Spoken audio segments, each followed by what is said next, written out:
आज हम एक नए प्रकार के अनुक्रम पर चर्चा करने जा रहे हैं जिसका नाम है कौशी अनुक्रम। तो जरा देख लेते हैं कि कौशी अनुक्रम क्या है। तो कौशी अनुक्रम एक खास तरीके का अनुक्रम है, एक खास तरीके की सीक्वेंस है जो हमें अलग प्रकार से फायदा पहुंचाएगी। तो हम बात कर रहे हैं कौशी, एक बहुत बड़ा गणितज्ञ था 19वीं शताब्दी का अनुक्रम। तो हम ये देख चुके हैं कि जैसे हमारे पास कोई सीक्वेंस है, जैसे ये वाली सीक्वेंस है, तो हम दिखा चुके हैं कि ये इंक्रीज करती है, यानी आरोही है और बाउंडेड अबव है। तो जो हमारे पास एक मोनोटोन कन्वर्जेंस थ्योरम थी उससे ये अपने सुप्रीमम को कन्वर्ज करती है। अगर कोई नॉन नंबर नहीं मिलता है तो हम उसका कुछ नाम रख देते हैं, जैसे इसके लिए हमने नाम ई रख दिया। कोई इस प्रकार की सीक्वेंस है, हम उसे देखें तो इसमें हमारी गिवन एप्सिलॉन के लिए एन नॉट निकालने वाला तरीका काम कर जाता है। अनुमान लगाना पड़ता है लेकिन कि इसकी लिमिट क्या होगी और वो बताना पड़ता है, फिर तभी चेक हो पाता है कि ये उसको कन्वर्ज कर रही है कि नहीं कर रही। प्रश्न यह है कि यदि हमारे पास कोई सीक्वेंस एन है, अब इस एन सीक्वेंस के लिए ना तो हम ये देख पा रहे हैं कि ये मोनोटोन है, ना हम ये देख पा रहे हैं कि ये बाउंडेड है या नहीं है, और ना हमें ये अनुमान लग पा रहा है कि यदि ये कन्वर्ज करेगी तो किसको कन्वर्ज करेगी। तब भी क्या कोई ऐसा तरीका है जिससे हम ये पता लगा सकें कि ये सीक्वेंस कन्वर्जेंट है या नहीं है, बिना इसकी लिमिट को जाने, बिना इसकी मोनोटोनिसिटी को जाने। तो वो तरीका हमारा कौशी सीक्वेंस का तरीका है। और यदि कोई सीक्वेंस कौशी हो जाती है तो वो हमेशा कन्वर्जेंट होती है, अगर कन्वर्जेंट होती है तो हमेशा कौशी होती है। इसलिए किसी सीक्वेंस के कौशी होने का बड़ा लाभ है। क्या है कौशी सीक्वेंस? तो हम इसे ऐसे कहेंगे, कौशी सीक्वेंस कहा जाएगा कब, क्या हो जाएगा यदि एप्सिलॉन ग्रेटर देन 0 ये दिया गया है के लिए एन नॉट, और एन नॉट किसका एलिमेंट है? Natural number. और एन नॉट कैसा है वो हमारा डिपेंड करता है एप्सिलॉन का अस्तित्व हो।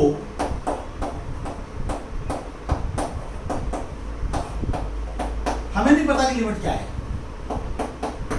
ताकि for all m n greater than और equal to n not mod a m minus a n is less than epsilon. अब ये आप जरा इसे समझिए क्या है मामला। तो हमें नहीं पता कि इसकी लिमिट क्या है, हमें नहीं पता ये मोनोटोन है कि नहीं है, लेकिन ये कौशी हो जाएगी, और कौशी हो जाएगी तो कन्वर्ज कर जाएगी। बाद में एक थ्योरम को हम देखेंगे। अभी तो हम ये कह रहे हैं कि यदि ऐसा हो जाए कि कोई भी एप्सिलॉन हो उसके लिए एन नॉट हमें मिल जाए जो कि एप्सिलॉन पर डिपेंड करेगा, जिसके लिए एक सीमा के बाद के जितने भी ए एन और ए एन हैं वो सब एप्सिलॉन शूट है। तो जैसे मान लीजिए कि यहाँ पर आपका ए एन नॉट है और एप्सिलॉन आपका इतना बड़ा है, तो इधर की तरफ भी आप एप्सिलॉन ले लीजिए। तो आप अगर एन नॉट आपका 50 है तो 50 और 50 के बाद के जितने भी एन हैं वो सब के सब इस पोर्शन में आएंगे, ताकि उनका एक दूसरे से जो डिस्टेंस है एप्सिलॉन बाई 2 कह दीजिए, ताकि उनका एक दूसरे से जो डिस्टेंस है वो एप्सिलॉन से कम हो सके। अब इस एप्सिलॉन को अगर आप और कम कर देंगे तो वो नंबर सब के सब और पास पास आ जाएंगे। तो इसका मतलब ये है कि हम इस सीक्वेंस को एक इस रूप में देख पा रहे हैं कि एक सीमा के बाद ये जितना चाहे उतना एक दूसरे के पास पास आ सके। यदि ये 0.1 की लेंथ के एक इंटरवल के अंदर आ सकें, एक इसकी जो टेल है, पूंछ है, या अगर हम कहें कि 0.01 की एक लेंथ का इंटरवल हमने ले लिया तो उसके अंदर सारे के सारे पॉइंट आ जाएं एक सीमा के बाद के, तो ऐसी सीक्वेंस जिसमें हर एक एप्सिलॉन के लिए ऐसा हो रहा है उसको हम कौशी सीक्वेंस कहते हैं। अब किसी सीक्वेंस को ये दिखाना कि वो कौशी है या नहीं है, ये आसान भी है और कई बार बहुत आसान नहीं है। तो हम दो उदाहरण लेंगे जिसमें एक बार वो कौशी है और एक बार वो कौशी नहीं। तो उदाहरण ले लेते हैं, पहले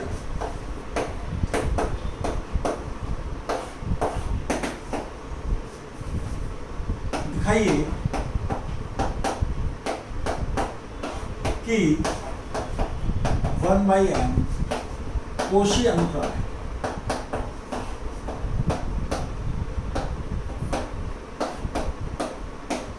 तो अब कैसे हल करेंगे इसको?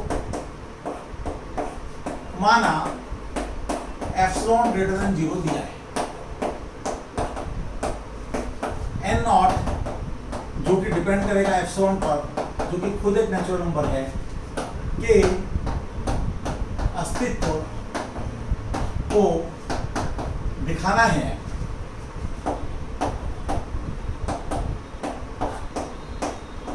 ताकि 1/m minus 1/m is less than epsilon for all mn greater than or equal to n, ऐसा हो जाए। अब ये जो n नॉट निकालने की बात है गिवन एप्सिलॉन के लिए, वो भी हम इससे निकालते हैं, तो हम इसे लेके चलते हैं। तो आप इसे कह दीजिए अब लिख लीजिए आप। और आप ये मान सकते हैं कि आपका जो m है वो आपका छोटा है n से, या m जो है वो बड़ा है। तो इसका मतलब ये वाली चीज क्या हो जाएगी 1/n माइनस 1/n, लेकिन इसे आप लेस देन इक्वल टू क्या कह सकते हैं 1/n प्लस 1/n, ये कह सकते हैं। तो ये हम चाहते हैं लेस देन एप्सिलॉन हो जाए। तो अगर इसमें से हर एक कोई एप्सिलॉन/2 हो जाए तो हमारा काम बन जाएगा। यदि ये ऐसा कब होगा? यदि 1/n is less than epsilon, implies n is 1/n is less than epsilon/2। तो ऐसा कब होगा? जब n is greater than 2/epsilon, m is greater than 2/epsilon। तो इसका मतलब ये है कि n नॉट आपका क्या हो गया 2/epsilon का ग्रेटेस्ट इंटीजर। तो आप ये दिखाने में सफल हो गए कि ऐसा है कि n नॉट का अस्तित्व है, क्योंकि n नॉट अगर इस प्रकार का होगा तो m और n जो है वो इससे बड़े हो जाएंगे और उस स्थिति में ये चीज लेस देन एप्सिलॉन हो जाएगी। तो इस प्रकार से हमने दिखा दिया कि 1/n एक कोशी अनुक्रम। अब हम दिखाएंगे कि कोई चीज कोशी अनुक्रम नहीं है तो कैसे उसको दिखाना। तो इसके लिए मैं ले रहा हूं 1 प्लस माइनस 1n कोशी अनुक्रम नहीं। वैसे तो आपको खुद ही दिखाई दे रहा है कि ये कैसा है। अगर आप इसे देखें तो क्या आएंगे, पहले 0 आएगा, फिर 2 आएगा, फिर 0 आएगा, फिर 2 आएगा। साफ ही दिखाई पड़ रहा है कि ये कन्वर्ज नहीं करती, तो कोशी अनुक्रम भी नहीं होगा। तो अब इसे दिखाएं कैसे कि ये कोशी अनुक्रम नहीं। तो हम जो है जानबूझकर जो गैप है इनके बीच का उससे कम ले लें। माना एप्सिलॉन इक्वल टू 1, हमें दिखाना है